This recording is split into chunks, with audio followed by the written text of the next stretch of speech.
Audi veut Max Verstappen, McLaren courtise Red Bull, Alpine voit son usine envahie et il y a une course d'intelligence artificielle, tout ça tout de suite. Bonjour amis de Resaka Motor, bienvenue dans une nouvelle vidéo, je suis Mateusz Pucci, vidéo traditionnelle d'actualité.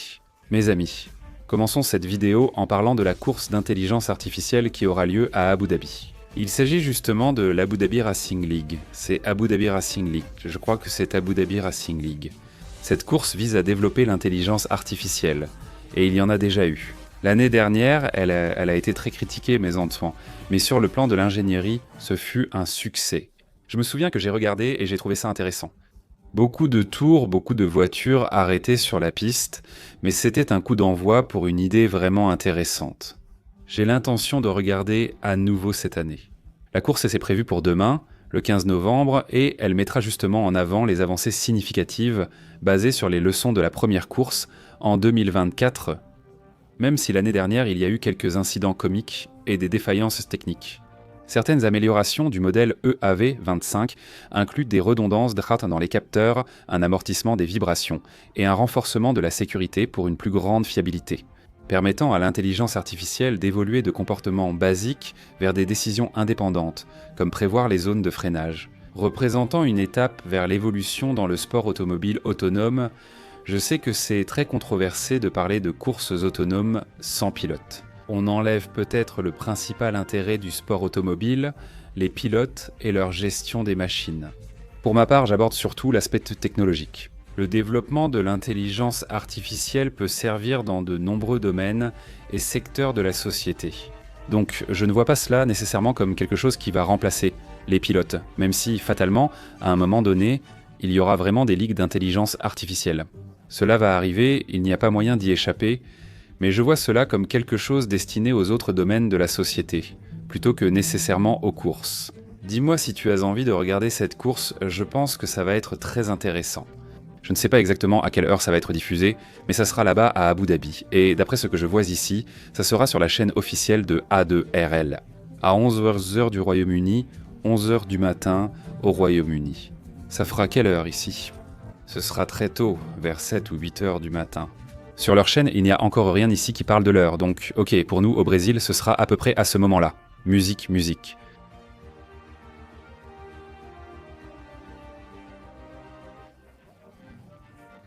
Le site qui abritait le développement du moteur de F1 pour 2026 de Renault a récemment été réaffecté en centre d'ingénierie.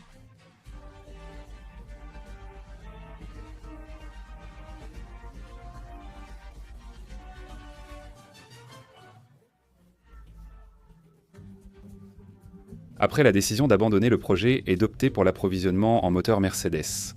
Ce qui a même, à l'époque, suscité des protestations de la part des employés pour que ce changement n'aille pas de l'avant. Les autorités françaises enquêtent conséquemment sur l'incident, envisageant des hypothèses telles que le vol de propriété intellectuelle, au milieu de la transition controversée de l'équipe. Qui et pourquoi telle est la question.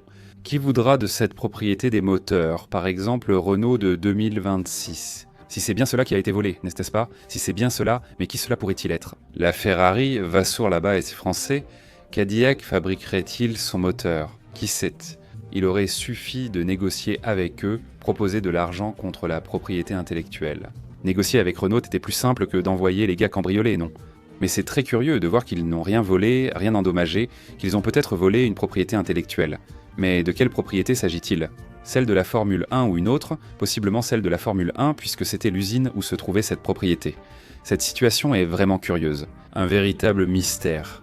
Il faut maintenant attendre les prochains épisodes, car je suis curieux de connaître la motivation de ces gars-là, et qui a ordonné d'envahir les installations de Renault. On va voir.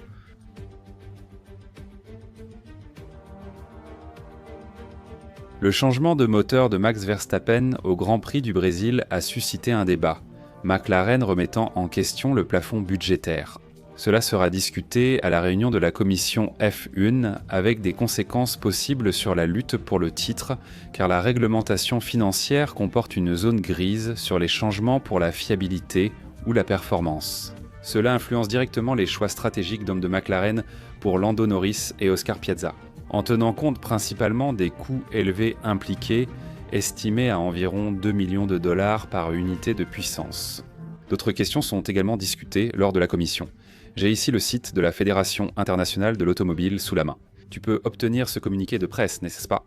La réunion de la commission a justement eu lieu aujourd'hui, le 14 novembre.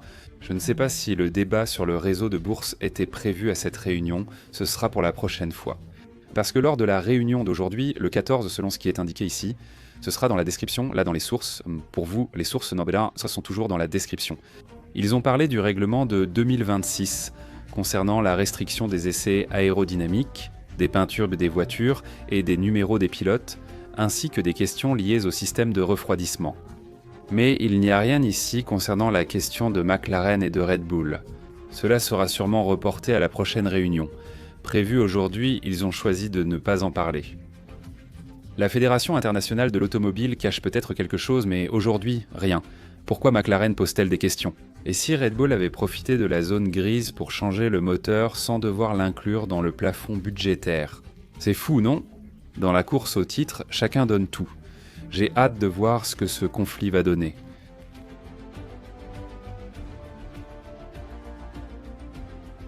Passons à notre dernière et principale nouvelle du jour, très intéressante. Jonathan Whitley, non, le chef de l'équipe et tout. Il a évoqué sa longue amitié avec Max Verstappen et sa famille. Il a évoqué Saab, Heraldi et les autres. Mais il a dit que oui, il aimerait avoir Max Verstappen dans sa voiture. Mais malgré l'amitié, Jonathan Whitley dit que ce serait difficile, évidemment, d'attirer Verstappen en ce moment, parce que le projet doit encore mûrir. Pour attirer un talent comme Verstappen, il faut une voiture gagnante, ce que Saab Heraldi n'a pas actuellement. Mais il l'a dit d'emblée dans l'interview. Oui, je veux que Max Verstappen pilote notre voiture. Donc il a laissé très clair que si une opportunité se présente, si à un moment donné cela se rapproche pour les deux parties, il va tenter sa chance. Max Verstappen chez Audi. Une nouvelle option pour son avenir, déjà évoquée chez Aston Martin et surtout Mercedes. Et maintenant, nous avons aussi une Audi qui montre de l'intérêt. Je veux savoir ton avis sur tout ça dans les commentaires. N'oublie pas de t'abonner et d'activer la cloche pour ne rien manquer ici. 2 vidéos par jour et retrouvez Resaka Motor sur Twitter et Instagram. Merci et à bientôt.